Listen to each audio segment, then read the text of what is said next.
அஸ்ஸலாமு அலைக்கும். இன்னைக்கு நம்ம தக்காளி சோறு எப்படி பண்ணலான்னு பார்க்கலாமா?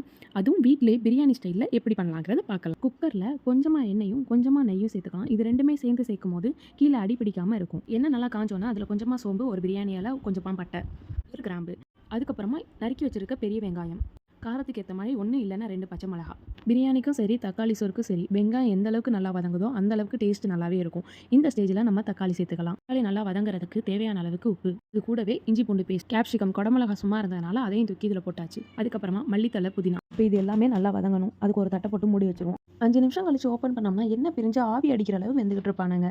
இப்போ மிளகா பொடி, கரம் மசாலா, மஞ்சத்தூள், சீரகத்தூள் இது எல்லாமே பச்சை வாசனை போற அளவுக்கு நல்லா வதக்கணும். கப்ல 1 கப் அரிசி எடுத்ததுனால 2 கப் தண்ணி ஊத்திக்கணும். 10 நிமிஷத்துக்கு முன்னாடியே துளசி அரிசியை ஊற வச்சாச்சு. இப்போ தேவையான அளவுக்கு உப்பு சேர்த்து அது கூட அரிசியை சேர்த்துடலாம். மூடி வச்சிட்டிங்கன்னா ஒரு 3 அல்லது 4 விசில் வந்தோன்னா ஓப்பன் பண்ணி பார்த்தீங்கன்னா சூப்பரான பிரியாணி ஸ்டைல் தக்காளி சோறு ரெடி. நாளைக்கு இன்னொரு வீடியோவில் பார்க்கலாம். அஸ்ஸலாமு அலைக்கும்.